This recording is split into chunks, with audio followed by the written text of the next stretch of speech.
যে তপন গগৈ প্ৰকৃততে এজন সফল সাংসদ হয় নে নহয় কিন্তু তপন গগৈ প্ৰকৃততে সাংসদ পুঁজিৰ ধনেৰে কিমান কাম কৰিলে জাতি মাটি ভেটিৰ নামত বৰ্তমানৰ চৰকাৰখনে যি বিপৰ্যয় নমাই আনিলে তেওঁ ছাত্ৰ সন্থাৰ মজিয়াৰ পৰা যোৱা যে বিগত সময়ছোৱাত বোধ কৰোঁ এজনেই অসমৰ সাংসদ যিগৰাকীয়ে সদনত বলিষ্ঠ উপস্থাপনেৰে অসম আৰু অসমীয়াৰ হকে মাত মাতি আহিছে যেতিয়া গাড়ী পাই যায় সকলো একেই হয় গেৰুৱা দল শাসন লহাৰ পিছত আমাৰ প্ৰশ্ন হৈছে আমি ধৰ্মনিৰপেক্ষ ভাৰতবৰ্ষত আছো নে নাই গতিকে ভোট যুদ্ধত কোন জিকিব সেইটো প্ৰধান কথা নহয় আদৰ্শৰ যুঁজখন আমি কেনে আগবঢ়াই নিব পাৰিম এইটো যদি চাই দেখিবলৈ পাব যে শাসকীয় দলে হাজাৰ হাজাৰ কোটি টকাৰ ইলেকশ্যন বণ্ডিঙত তেওঁলোক পৰিছে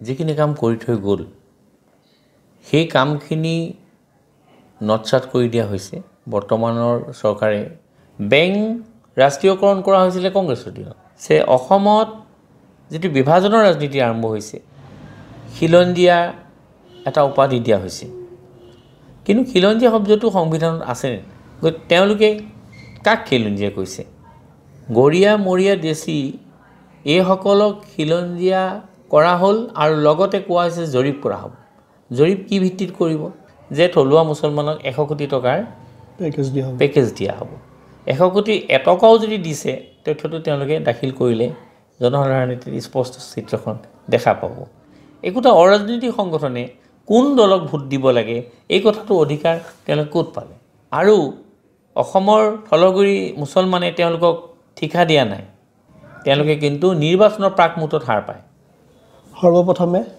মই আপোনাক মোৰ চেনেললৈ স্বাগতম জনালোঁ নমস্কাৰ আৰু নমস্কাৰ জ্ঞাপন কৰিলোঁ আপোনালোককো মোৰ চেনেললৈ স্বাগতম জনালোঁ আৰু আমাৰ মাজত আছে তেখেত হৈছে আমাৰ বিশিষ্ট সাহিত্যিক আমাৰ শ্ৰদ্ধাৰ শামছুল বাৰিক ডাঙৰীয়া প্ৰথমতে ৰাজনৈতিক বিষয় লৈ বিভিন্ন ধৰণৰ যি আপুনি বিভিন্ন ঠাইত কৈ আহিছে আমি আজি তাৰিখলৈকে দেখি আহিছোঁ বিভিন্ন বাৰ্তালাপসমূহত তাৰ বিষয় লৈ ভাবিলোঁ যে আজি আপোনাক মোৰ চেনেললৈ নিমন্ত্ৰণ দিওঁ মূল বিষয় হৈছে যোৰহাট লোকসভাক লৈ 2024 চনৰ যোৰহাট লোকসভাৰ যি নিৰ্বাচন আহি আছে তাৰ বিষয় লৈ যি ভালদৰে কথা পাতিম কিছু কিছু ঠাইত দেখা যায় বহু লোকে নিজৰ যি মনৰ ভাৱ সম্প্ৰচাৰ কৰিব নোৱাৰে কাৰণ সময় অলপ সীমিত থাকে সেইবাবে যি আমাৰ দৰ্শকসকলে যি জনাব বিচাৰিম এই যি চেনেল তাততো কোনো সময়সীমাৰ কোনো বান্ধোন নাই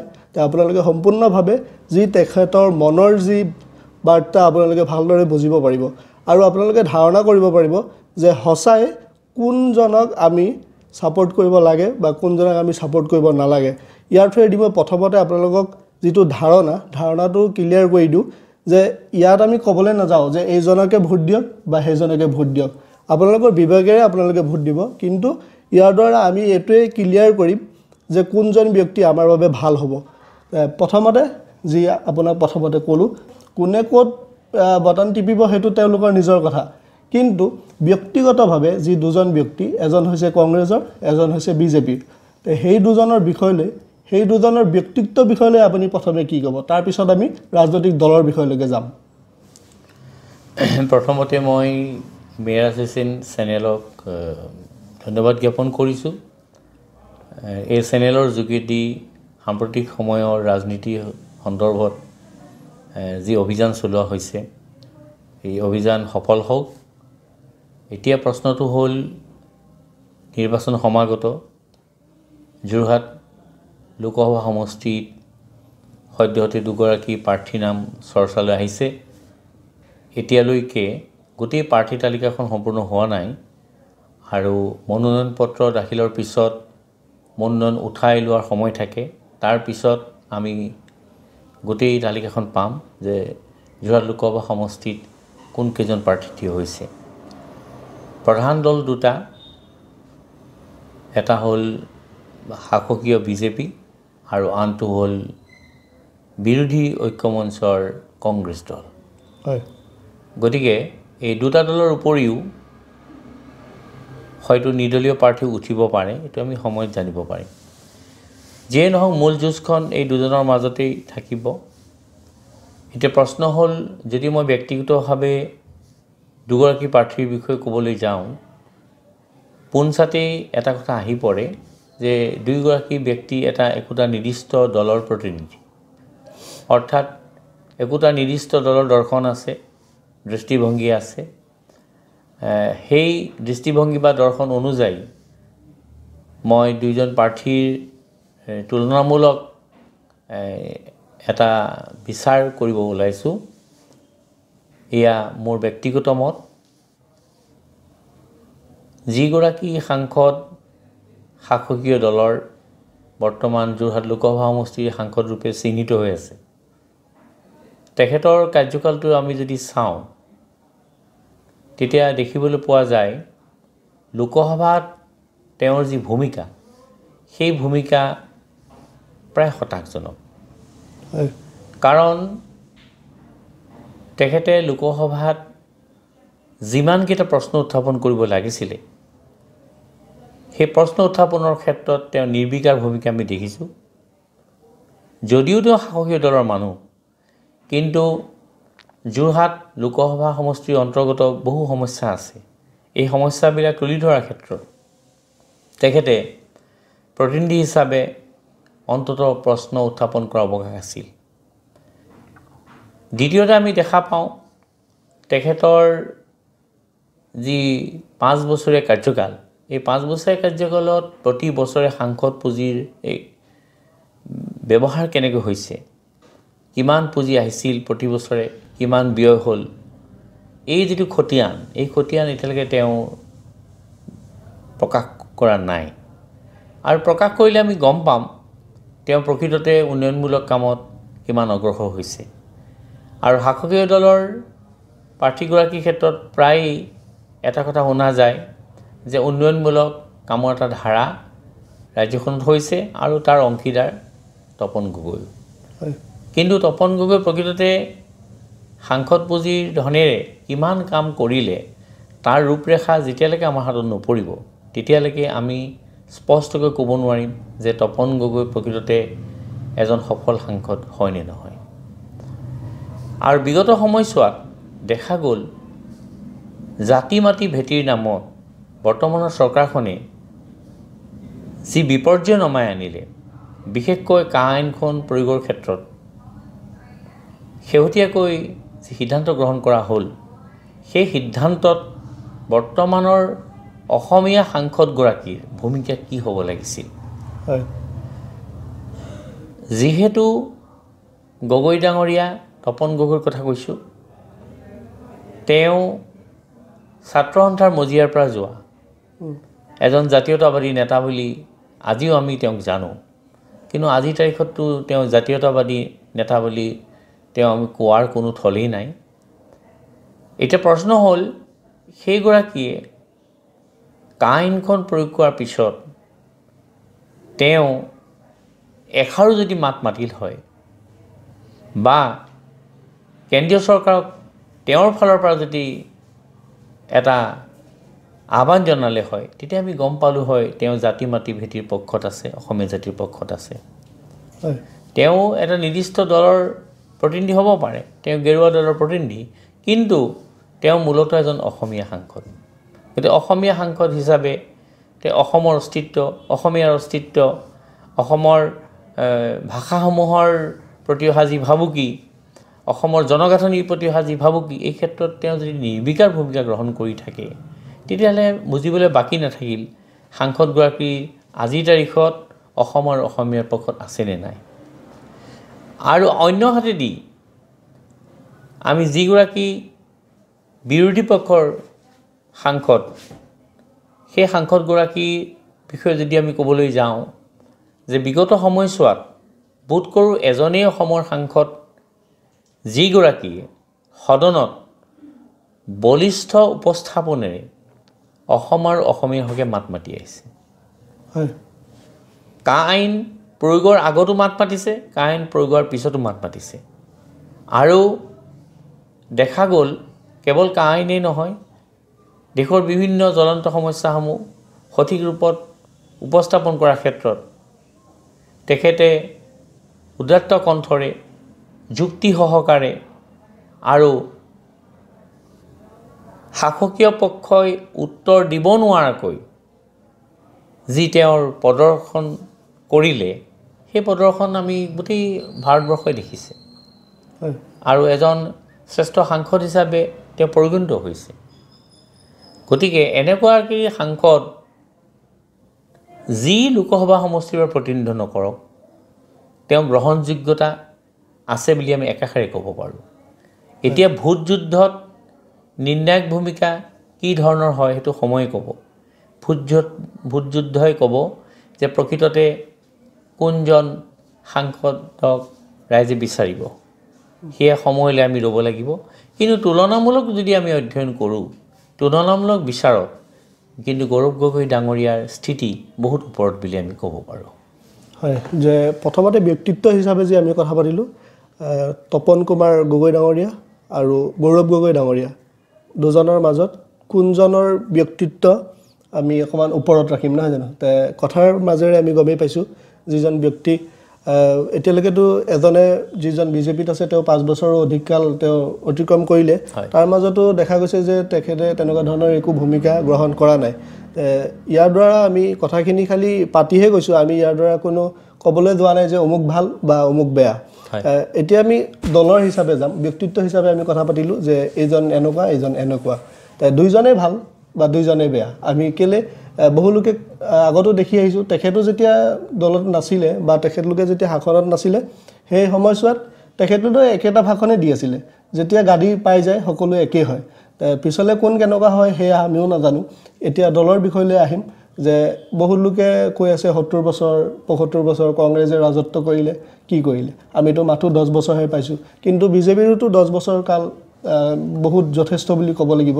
তেওঁলোকেওতো বহুখিনি আশা ভৰসা দি তেওঁলোকেও আহিছিলে এইখন গাদীলে। এই দুইখন চৰকাৰৰ মাজত তুলনামূলকভাৱে আপুনি কি বুলি ক'ব? কথা দুটা। প্ৰথম কথাটো হৈছে ভাৰতীয় জাতীয় কংগ্ৰেছৰ এটা ঐতিহ্য আছিলে আৰু ভাৰতবৰ্ষৰ পুৰণা শাসকীয় দল হিচাপে দলটোৰ এটা ক্ৰমবিকাশৰ ধাৰা আমি দেখিছোঁ। আৰু অন্যহাতেদি ভাৰতীয় জাতীয় কংগ্ৰেছৰ বিপৰ্যয়ৰ পিছত সেই খালী ঠাই পূৰণ কৰিবলৈ গেৰুৱা বাহিনী দিল্লীৰ মছনদলৈ আহিল, ভাৰতৰ জনতাই তেওঁলোকক ৰায়দান কৰিলে। আৰু ভাৰতীয় জনতাই ভাবিছিলে যে কংগ্ৰেছ দলে যিখিনি কাম কৰিব নোৱাৰিলে, কংগ্ৰেছৰ যিখিনি ব্যৰ্থতা বা তেওঁলোকৰ যিখিনি মানে নিৰ্বাচনী প্ৰতিশ্ৰুতি তেওঁলোকে কাৰ্যত কৰিব নোৱাৰিলে, সেইখিনি পূৰণ কৰিবৰ কাৰণে গেৰুৱা বাহিনীয়ে এটা নিশ্চয় ইতিবাচক পদক্ষেপ গ্ৰহণ কৰিব। কিন্তু দেখা গ'ল বৰ্তমানৰ দলটোৱে কংগ্ৰেছে যিখিনি নেতিবাচক কাম কৰিলে তাৰ 10 গুণ নেতিবাচক কাম তেওঁলোকে কৰিবলৈ আৰম্ভ কৰি দিছে। গতিকে সেইটো প্ৰথম কথা। আৰু দ্বিতীয় কথাটো হ'ল যে দুইটা দলৰ এটা নিৰ্দিষ্ট একোটা আদৰ্শ আছে। ভাৰতীয় জাতীয় কংগ্ৰেছ দলটো যদি সংবিধান আমি চাওঁ বা তাৰ ইতিহাস যদি চাওঁ, তেওঁলোক ভাৰতীয় স্বাধীনতা সংগ্ৰামৰ লগত জড়িত। গতিকে ভাৰতীয় মানুহৰ স্বাধীনতা দিয়াৰ ক্ষেত্ৰত ভাৰতীয় জাতীয় কংগ্ৰেছৰ যি ভূমিকা, তাত কোনো পধ্যে আমি নৎসাত কৰিব নোৱাৰোঁ। সেই দিশটো আমাৰ সন্মুখত আছে। আৰু তাৰ লগে লগে ক'ব লাগিব ভাৰতৰ গণতন্ত্ৰ, ভাৰতৰ সাৰ্বভৌমত্ব আৰু ধৰ্ম নিৰপেক্ষতা বজাই ৰখাৰ ক্ষেত্ৰত ভাৰতীয় জাতীয় কংগ্ৰেছৰ এটা দৃষ্টিভংগী আছে। আৰু ইন্দিৰা গান্ধীৰ আমোলৰ দিনতেই ভাৰতবৰ্ষৰ সংবিধানত ধৰ্ম নিৰপেক্ষ শব্দটো অন্তৰ্ভুক্ত হয়।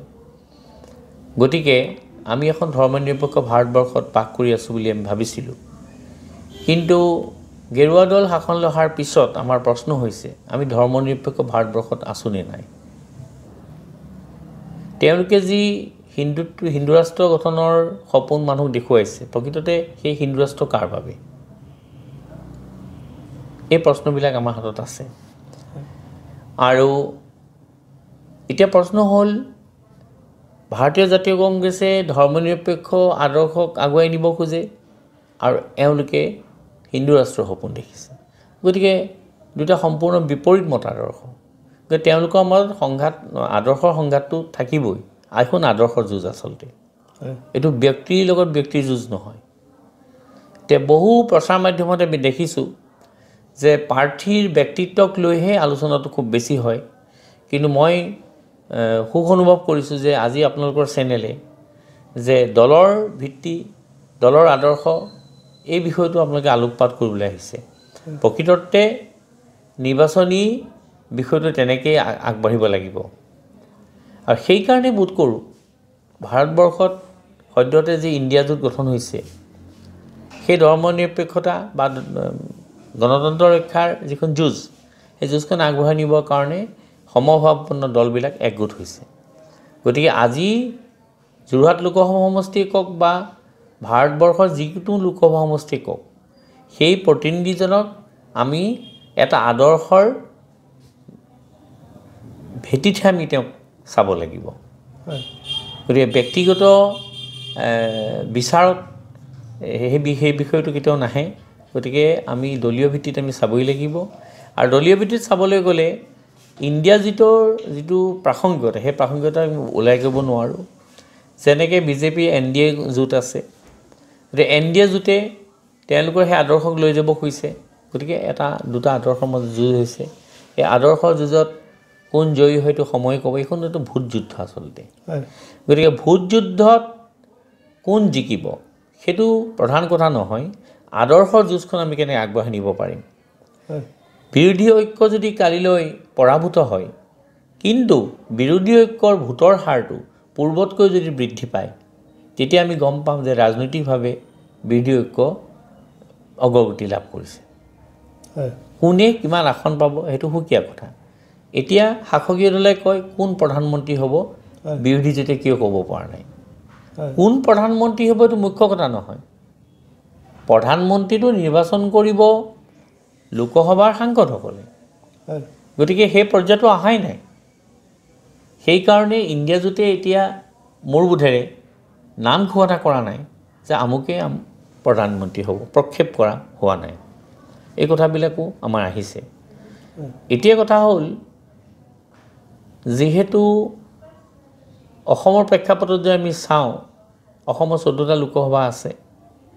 এই 14টা লোকসভাত বিৰোধী ঐক্যৰ প্ৰাৰ্থী আছে, শাসকীয় দলৰ প্ৰাৰ্থী আছে। আৰু এই যুঁজখন আগুৱাই নিওঁতে শাসকীয় দলে নিজৰ ক্ষমতাৰ বল, ধন বল সকলো প্ৰয়োগ কৰিব। হিতাধিকাৰী ৰাজনীতি তেওঁলোক জড়িত হৈ আছে। গতিকে এই তেওঁলোকৰ কৌশল, ৰাজনৈতিক কৌশল, তেওঁলোকৰ ক্ষমতাৰ বল, তেওঁলোকৰ ধন বলক প্ৰতিহত কৰিব পৰাকৈ বিৰোধী ঐক্য সাজু হ'ব লাগিব। তেতিয়াহে আচলতে যুঁজখনৰ যিটো গতিবেগ বৃদ্ধি পাব বুলি ভাবোঁ। নহ'লে এইখন যুঁজেই নহ'ব আচলতে। সেইকাৰণে তেওঁলোকে হয়তো ঘোষণাই কৰি থাকে মাজে মাজে, বহুকেইজন মন্ত্ৰী বিধায়ক শাসকীয় দলৰ, তেওঁলোকে কৈ আছে যে এইখন যুঁজ নহয় আচলতে, এইটো প্ৰতিদ্বন্দ্বীয়ে নহয়। তেওঁলোকে এনেকুৱাও ক'ব ধৰিছে যে দুটা সমষ্টিতে প্ৰতিদ্বন্দ্বিতা হ'ব, বাকীটা তেওঁলোকৰ জয়। এইটো কিয় ক'ব পাৰিছে তাৰো আমি কাৰণ বিশ্লেষণ কৰিব লাগিব। আৰু সদ্যহতে আজিৰ তাৰিখলৈকে দেখা গৈছে যে অসমৰ প্ৰেক্ষাপটত যদি আমি চাওঁ, বিৰোধী ঐক্যই কিছু কষ্ট কৰিব লাগিব। কিছু কষ্ট স্বীকাৰ কৰিলেহে তেওঁলোকে জয়যাত্ৰা অব্যাহত ৰাখিব পাৰিব। আৰু বিবেক ভোটে কিছু কাম কৰিব।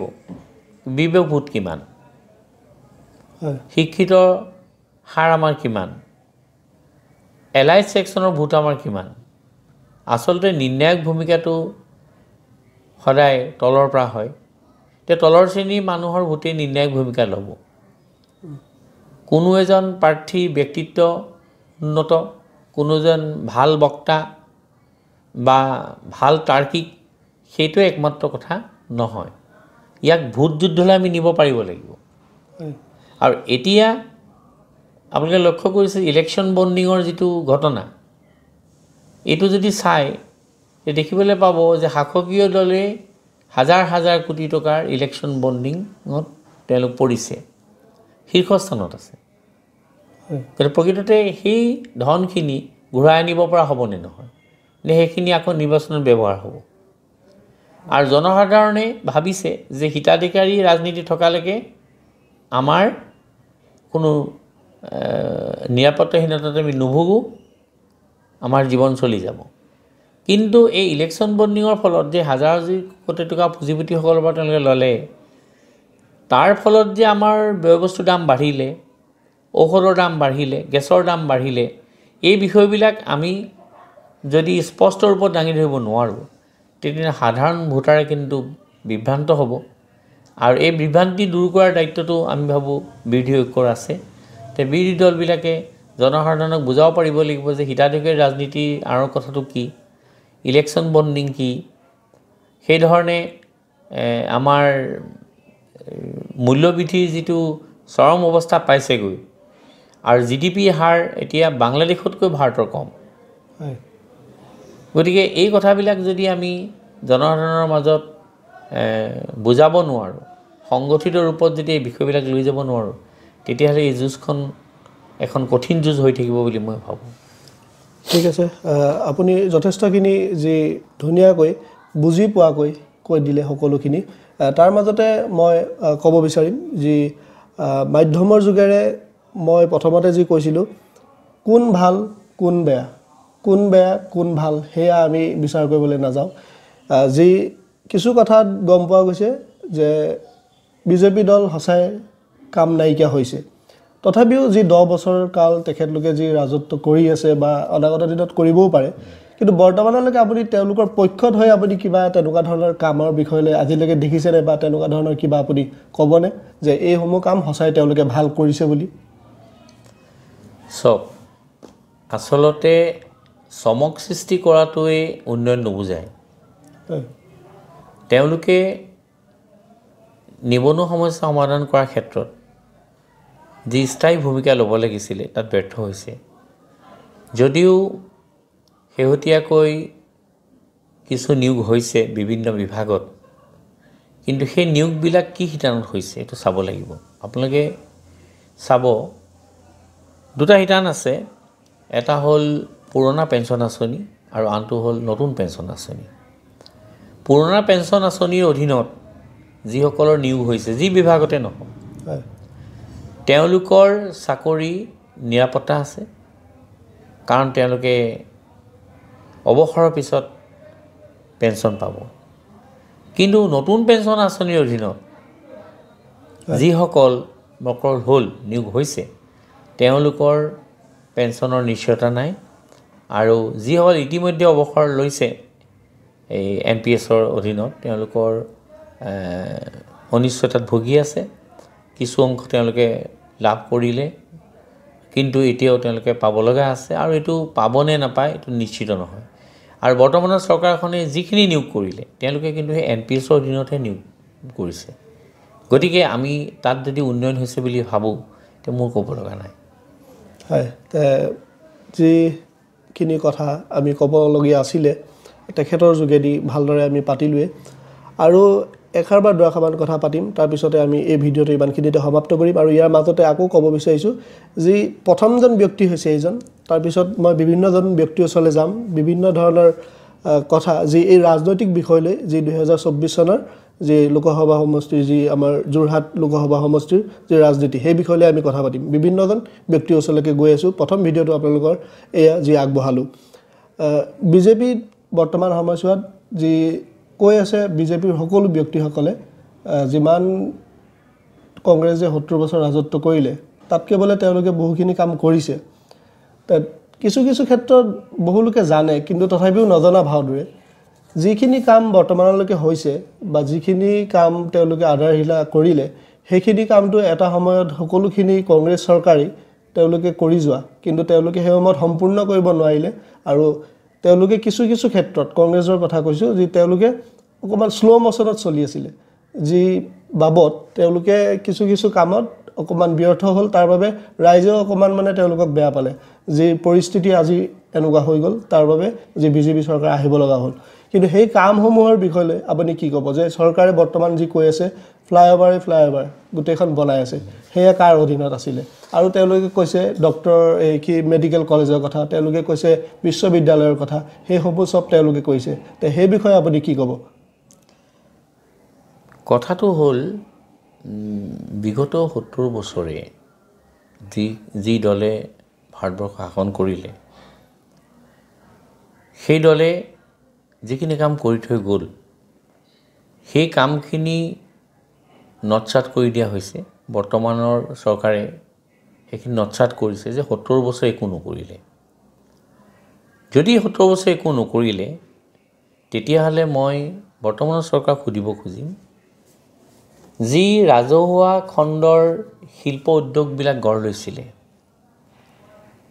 সেয়া আছিল কংগ্ৰেছৰ শাসনৰ দিনৰ আৰু সেই ৰাজহুৱা খণ্ডৰ শিল্প উদ্যোগবিলাককে এতিয়া বেচৰকাৰীকৰণ কৰা হ'ল ব্যক্তিগত খণ্ডত তুলি দিয়া হ'ল যদি কংগ্ৰেছ চৰকাৰে ৰাজহুৱা খণ্ডৰ শিল্প উদ্যোগবিলাক গঢ়ি নগ'লহেঁতেন তেওঁলোকে ব্যক্তিগতকৰণ কাক কৰিলেহেঁতেন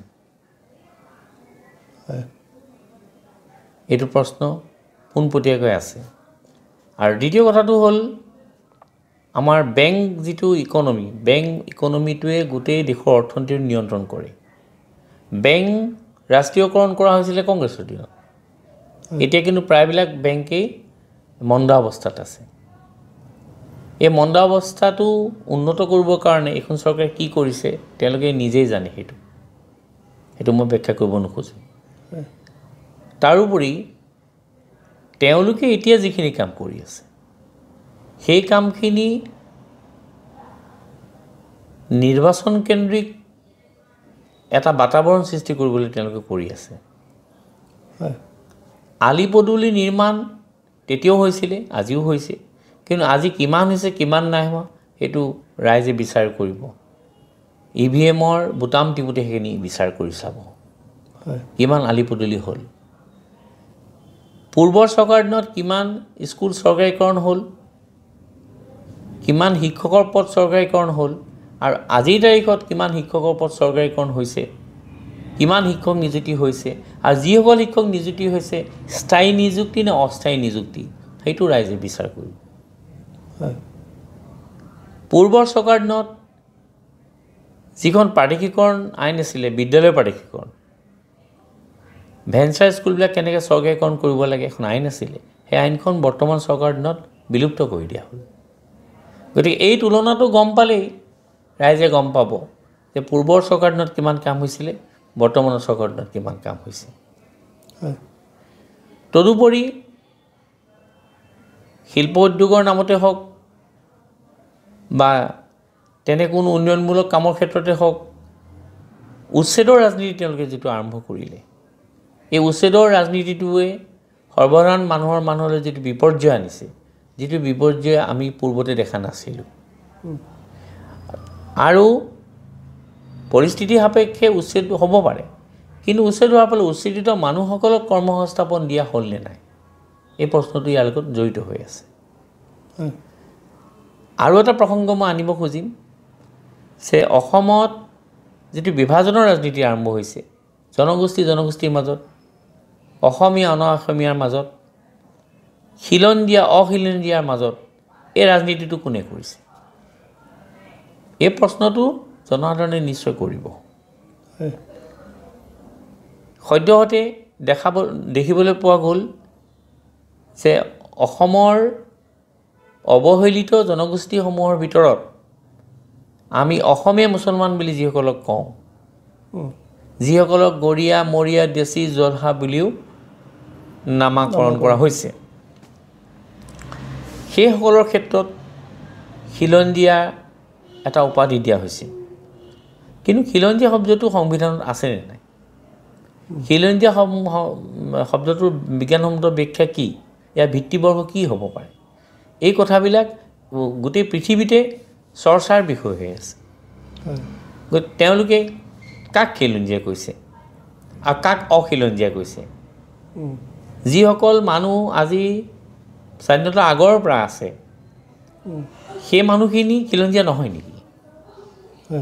এই ধৰণৰ বিভাজনৰ ৰাজনীতি এটা আৰম্ভ কৰা হৈছে আৰু বিশেষকৈ গৰীয়া মৰীয়া দেশী এইসকলক খিলঞ্জীয়া কৰা হ'ল আৰু লগতে কোৱা হৈছে জৰীপ কৰা হ'ব। জৰীপ কি ভিত্তিত কৰিব তেওঁ স্পষ্ট নীতি নাই আৰু জৰীপ প্ৰকৃততে হ'বনে নহয় সেইটো আমি সময়ত গম পাম।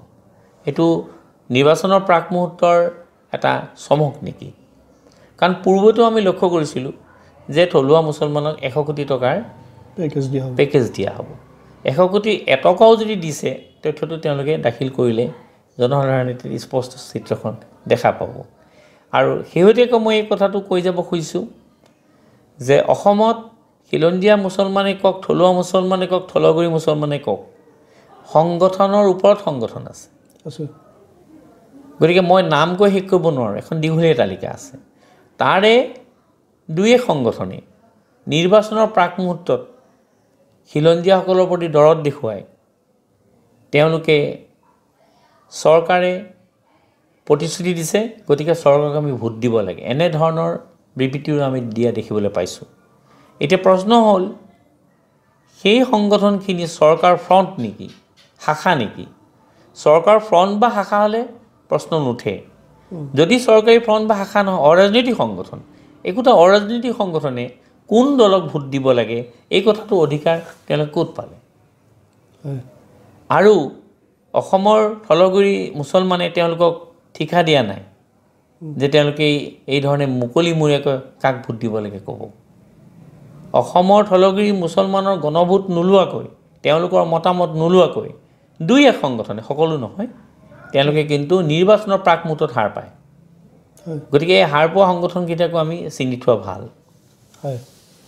গতিকে সামগ্ৰিকভাৱে আমি যদি চাওঁ, নিয়োগ, শিক্ষকৰ কৰ্মসংস্থাপন, বিদ্যালয় নিয়ম মানে চৰকাৰীকৰণ, OPSৰ আধাৰত আমি যদি চাকৰিয়াল নিযুক্তি কৰিব লগা হয়, এই গোটেই বিষয়বিলাক যদি চাওঁ, আন্তঃগাঁথনি চাওঁ, আলি পদূলি চাওঁ, বিদ্যালয় মহাবিদ্যালয়ৰ কথা চাওঁ, বিশ্ববিদ্যালয়ৰ কথা চাওঁ, এই গোটেই কথাবিলাক কিন্তু সামগ্ৰিক বিচাৰত যদি চোৱা যায় তেতিয়াহ'লে এটা ডাঙৰ সাঁথৰ আছে।